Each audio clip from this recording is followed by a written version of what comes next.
Ladies and gentlemen, welcome to episode 8 of the Mindful Monday. We've been doing this for pretty much 2 months, learning together, and it's great. I'm happy to be here each and every Monday for you and with you. And this time, the reminder straight at the beginning of the video, this format lives off of your games. So if you have a match where you feel like there was a moment, there was a play that had something to it, I can't quite tell what it was, but there had to be something, send them in. We're going to have a look at this together and find out what exactly that was and what we can all learn from that. And with that, now to Goose, who did exactly this. Rainmaker Undertale Spillway, this is a game from Lowink, a tournament aimed for lower level teams, which is quite big and for most of them the gateway to enter the mid-level stage. So kind of a big deal to get the upsets to set foot in the scene. And we're going to take a look at one game of it.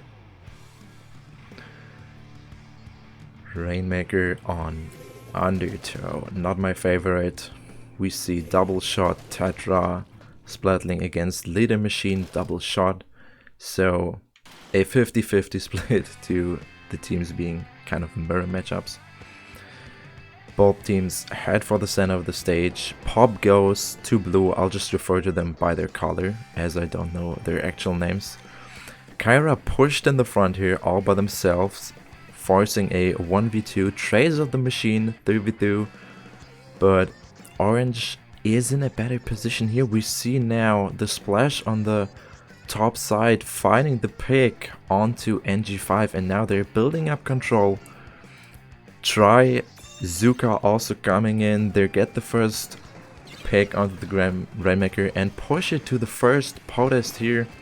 62 couldn't break it yet, but it's still a good setup to head into the game. Goose taken out now. Splash gets traded out.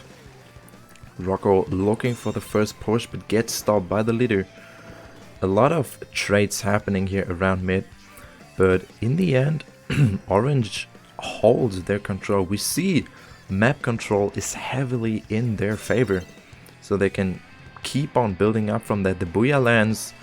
Splash pushes in with the Rainmaker but gets stopped. We see many kills happening here, and this is the time for blue to push. They're grabbing the Rainmaker. Splatling has yet to return to the game, and now they missed the splash going in here, probably due to the Ninja Squid, and the Rainmaker gets stopped for the moment. They're still in a better position, 3v2 here. Reef sliding in there, wave breakers also set up. Rocco grabs the Rainmaker, moves it to the pedestal and lands it. Checkpoint crack, very important, so the wipeout doesn't matter too much. Orange still has to cover the entirety of the map, which we can see here, so they're taking a lot of time to come back from this. And the Rainmaker will also now respawn in the center of the stage. They have 3 specials even to their hands that they can use. Zuka is there. They're slowly building up control again. Players pushing up. Ink is flowing in the direction of blue. Rainmaker is pushed to the front, but is stopped yet again at the pedestal. They can't quite find it, but Splash gets a lot of value there, and also Goose dying to the machine. And they pop it. 1 point remaining. They finish off the jumps. Blue has the chance to counter push here. They find an additional kills. It's just the machine left. 2 players rushing for it. NG5 looking for the middle, repositions themselves, but gets picked by the other shot. Goose as well. It's just Kyra left by themselves. Panic Reef Slider to get out of the action, but it won't be enough. Wipe out now, and they're straight heading for the Rainmaker, kind of panicking here, and the Trizuka perfectly punishes that. Push now finally stopped onto 19. 1 more pop due to the crab, and 15 shall be the final point score for Orange, and we see here where the Rainmaker lays. Blue has to put it in the same place and even further onto Orange's side. And on this map, this is more than hard. So we just... oh, no. We speed this up as... yeah, it's not going to happen. There are attempts. Goose looking for pressure over the right side with the crab, but in the end, there won't be enough. Booyah slowing everything down. And the defensive power of Orange with both leader and machine, it's too hard to overcome with the comp of Blue. They are not in the position to come back after this, build up the control and get anything near the leader, or the machine just sitting back with the fizzies playing it safe and playing it easy. So the game eventually ends with one final attempt. There's the booyah to finish it all, and this is game. And we're now going to take a look at two moments that pretty much sum up why Blue didn't stand a good chance in this. The first scenario happens right at the beginning of the match and is not about the play itself, but rather a theme that tends to happen with this team. We see, even though Blue got the pop, the stage is currently covered in orange in the middle of the map, as both shots, V-shot and splash, back out after they get the pop and rather look for defensive positions, while Kyra on the Tetras is all the way down here, entering the opponent's territory all by themselves. So now they're so far from each other that there's no way that they can interact or even help Kyra. At this point, they have to fight by themselves. They have to take the 1v2 right here. And the best thing that they can do is get a trade. But in this scenario, they find the machine down here, a weapon that is likely to lose the fight anyways, just going by matchups. This is something that we've covered in a Mindful Monday before. So this is not really worth it. It's a 3v3 situation, but the setup that Orange gained by this puts them in an advantage. And I'm also going to show you this more clearly right here. We have this Splatling that sets up on snipe, a typical position for backline weapons, which is totally reasonable. But then we have both shooters rather defensive even after they get pop and kind of cover the middle of the map. They return and save a position that doesn't need to be saved at this point, as they get a rather offensive opening, which they don't quite utilize here. And then there's Kyra playing as Tetras usually play. You want to be offensive, you look for kills, and you also want to draw attention from your opponents, but you're not the one to win a 1v2, 1v3 fight and clutch everything up for a team. This is not what you should be doing. And in this scenario, there is no help. The Splatling is all the way up here. If they decide to help in the fight, they get trapped by the one shot that is still waiting here from Orange, or the leader just gets the snipe as it's a free pick on the Splatling. And the shots are so far away, there are no realistic help in this situation. There's no way that they're helping. And this is a theme that occurs not only in the opening, but keeps happening throughout the match. We see players going in by themselves, finding themselves in a 1v1 situation or even a 1v2 situation where there doesn't need to be a fight and where they shouldn't be a fight, as it puts them in a disadvantage and allows the opponents to take control and then furthermore build up from that and get their pushes going. And the whole thing starts crumbling down to the point where Orange gets this insane push over to here. And the sequence that we're now going to look at is the one that kind of sealed the game for Blue. They get the stop on the Rainmaker, they get 3 kills, and they're in such an advantage position, all 4 players alive. They rush for the the machine that is remaining as the only player while the rest still has to respawn. But they don't quite follow up. They're split apart. They don't quite know where they want to go with themselves. Like, the positions of the players themselves are unclear. So everything eventually falls apart. The complete offensive power that they've built up after those 3 consecutive kills is just stomped down in a matter of seconds. We see it there. Goose taking another fight, goes down, and suddenly it's just the Tetra left. And realistically, they won't stop 4 players by themselves, and even making it out alive here is not going to happen as we see it here. And I'll also show you this more clearly in a second.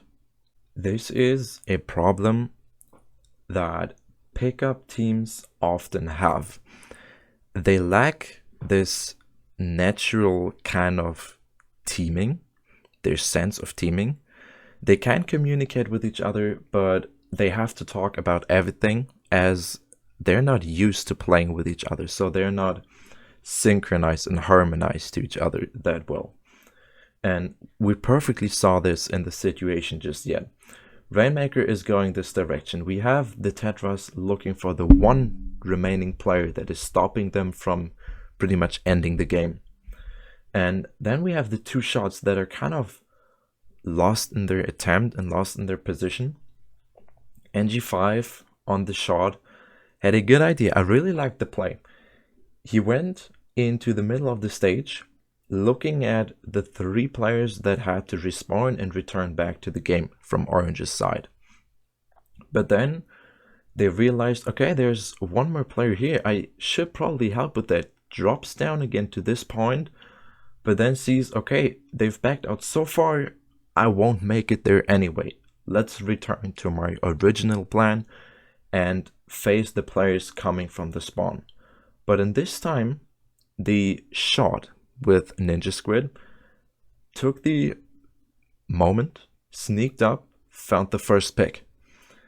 Then Goose on Splash tried to help there, but then also saw the leader coming here in a critical position where they can still hit the Rainmaker, realized I should probably help NG5 with the upcoming threat from the right side. But then returned onto the ramp at a moment where it was pretty much too late. This is a coordinational problem. They were too slow with their decision making, and they didn't have a set plan to follow, and it was all kind of in the moment. They acted out of intuition, I'd say, from what it looked like. And then it all fell apart. Rainmaker was sniped, NG5 was down, and then these 2 players were trapped in between now all 4 players combined again. And there was not much that they could have done. So, and then returning the Porsche down to 19 and coming back from there was just not going to happen. So in conclusion, we have these 2 points to take from today's game. First off, the comp awareness, looking at your own 4 weapons compared to the 4 weapons that are put up against you. Keeping track of the matchups. In this case, we have Tetras that counter the machine, but then the machine counters your own 2 shot players, and then they have a leader that counters both the Splatling and the one weapon that counters the offensive or offending machine. So the matchup are more in the favor of Orange in this case. So you have to further watch out for the coordination, that you know what you want to play like, that everyone has an idea of which player does which task and what their game attempt is like. But in this case, we have to look at it from a different angle, as the team of Goose is a pickup. I've briefly mentioned it already. They're not used to playing together. It's maybe their third or fourth time playing together after some practice, and it's not that easy to perform well if you're not usually playing together. They're missing the synchronization, they don't harmonize as well. So this brings us to the last point: communication. Talk with your mates about what you want to do, even if it's an out of the order play, if it's something really unusual. Tell your mates what you're aiming for, what you want to do, so they can adapt and support you with this.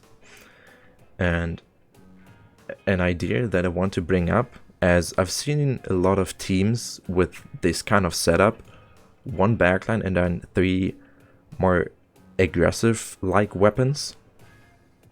How about bringing in a midline that fills in the missing role and the missing space that these kind of teams often lack, as a midline supports the offensive from a safer distance, so they're not likely to die, but still put on pressure on the opponents. And in the other side, they can better defend and support their own backline as a kind of castle in the back. So they have tendency towards both offense and the defense, and I feel like they could be a great addition to many teams. So they're maybe worth a try, I'd say. And with this, thank you guys so much for watching. I hope you enjoyed this new attempt at this. I'm still figuring out, I'm still trying with each Monday to bring in a little extra to find a new way to do it. Let me know what you think of it, and then like and subscribe, ring the notification bell to not miss out on any new videos, so we can still learn together and improve. And with that, I hope you're having a great day. Until the next time, bye bye.